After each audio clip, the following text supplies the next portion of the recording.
Salut l'équipe, c'est Karen. Alors aujourd'hui, on se retrouve pour l'après-match justement FC Barcelone contre Séville. Mais c'est juste avant de commencer la vidéo, vous connaissez le dicton. Jingle.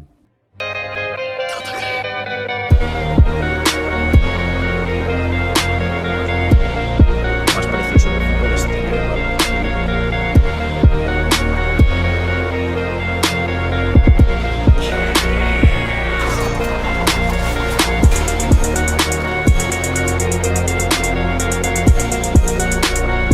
Ouais l'équipe. Alors aujourd'hui justement, on se retrouve pour l'après-match FC Barcelone contre Séville. Le Barça qui a gagné 3-0 à l'extérieur une nouvelle fois en mettant un gros score, ce qui fait assez plaisir. On va revenir un peu sur ce qui s'est passé durant le match en faisant aussi les tops et flops.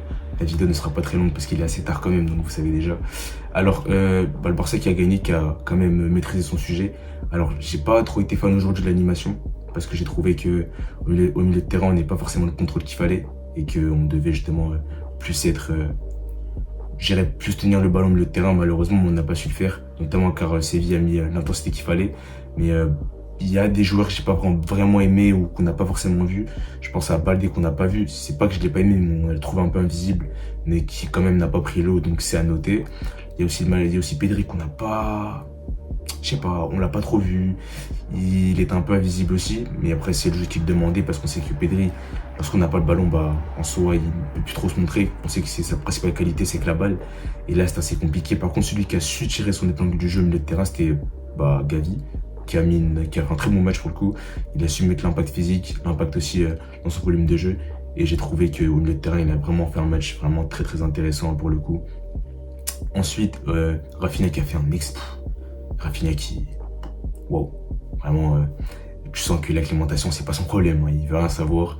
Le mec il sort un match vraiment exceptionnel aujourd'hui encore une nouvelle fois. J'ai vraiment aimé son match, j'ai vraiment aimé son apport.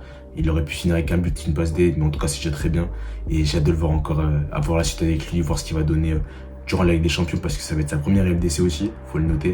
Et j'ai hâte de voir ce qu'il va donner sur le terrain, mais en tout cas c'est vraiment très notable et très louable.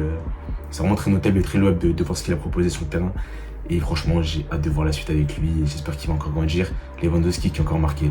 Et ouais les gars, Lewandowski ballon d'or, donnez-lui, elle lui appartient. Voilà. Spoiler, il l'aura, hein, il va l'avoir. Laissez tomber. Pas cette année du coup, vu que Benzema cherche une grosse saison, mais l'année d'après du coup, en toute logique. Mais en tout cas, Lewandowski qui a été monstrueux dans le jeu, dans l'impact physique, dans sa manière d'être, en jouant le pivot, en décrochant, en laissant des espaces derrière lui, dans ses appels de balles. Il a tout simplement été monstrueux et franchement j'ai beaucoup aimé son match. Ensuite il y a le match de Dembélé. Dembélé qui a fait un bon match, même si j'ai trouvé qu'il a raté énormément d'occasions. On a un peu retrouvé le Dembélé de l'époque qui vendangeait pas mal d'occasions, qui ratait beaucoup. Donc c'était assez problématique, mais bon, ça se travaille, donc on verra bien au fur et à mesure de la saison s'il va progresser dans ce domaine. Et j'espère qu'il va progresser parce qu'il a beaucoup d'occasions aussi sans créer. Mais il doit progresser dans la finition et dans le dernier geste. Donc en soi, bon match quand même de sa part. Ensuite, Koundé qui fait 2 passes D dans le match. Match exceptionnel de Koundé, j'ai vraiment rien à dire. Il a été très très bon dans l'impact physique défensivement, mais aussi offensivement. En termes de passe, il a une qualité de passe qui wow, incroyable. Mais bon, je le connaissais déjà, donc vous savez, c'est mon chouchou et ça fait plaisir de le voir performer comme ça, à ce niveau. Et j'espère qu'il continuera comme ça. Ensuite, Araujo, en fait, toute la défense était bonne. Toute la défense était bonne en soi. Eric Garcia qui monte encore en puissance, qui enchaîne les bonnes perfs. Araujo qui a été très bon. Ter Stegen, monstrueux. Vraiment monstrueux. Il a fait les arrêts qu'il fallait. On sort encore avec un clean sheet. Et c'est grâce à lui, très clairement, qu'il nous a sauvé plusieurs fois. Et franchement, c'est plaisir de le voir comme ça. J'espère qu'en Ligue des Champions, il arrivera à avoir ce niveau-là. Parce que c'est là où on va l'attendre, parce qu'on va voir s'il aura passé ce cap-là mental aussi. Mais j'espère qu'il aura réussi à le passer, car on aura besoin de lui, notamment face au Bayern de Munich. Même si le premier match c'est contre Plazen, mais j'espère qu'on réussira à sortir une bonne performance, à tirer notre épingle du jeu et à ramener les 3 points. Car si on ramène pas les 3 points pendant que l'Inter et Bayern sont en train de se... assez compliqué quoi. Ensuite, comme j'ai dit, franchement ce qui m'a posé problème aujourd'hui, c'était plus l'animation. C'était un peu, je sais pas, en fait c'était un jeu plus direct, mais on subissait un peu le jeu de Séville. Donc je pense que c'est des trucs qui vont s'apprendre et qui vont se corriger. Busquets, ce que j'ai trouvé, genre ça va. Il a pas été mauvais, mais il a pas été très bon non plus. Entre deux, donc en soi, c'est pas dérangeant. Mais en soi, l'équipe au global n'a pas forcément été mauvaise. Il y a pas un joueur qui a été mauvais. À part, si je dois noter des entrées, c'est l'entrée de Fatih Ferren que j'ai pas du tout aimé. Alors je sais, Il y a des personnes qui aiment Fachi, il y a des personnes qui aiment Ferran, mais c'était dur ce match. Pour le coup, sur ce match, c'était assez dur. Je trouve que Fachi a voulu trop se montrer, a raté des passes qu'il devait peut-être faire à certains moments ou rater son dernier geste. Mais bon, c'est pas grave, ça arrive de rater. Je pense qu'il se rattrapera prochainement. Ensuite, il y avait l'entrée de Ferran qui a été.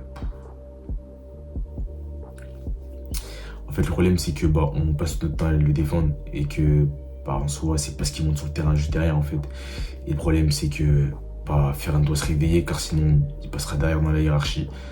Et ses performances ne vont vraiment pas avec avec les qualités qu'il a en fait. On sait que c'est un joueur qui est talentueux, qu'on le veuille ou non, mais dans la confiance et dans son mental, il n'est pas encore assez prêt, j'ai l'impression.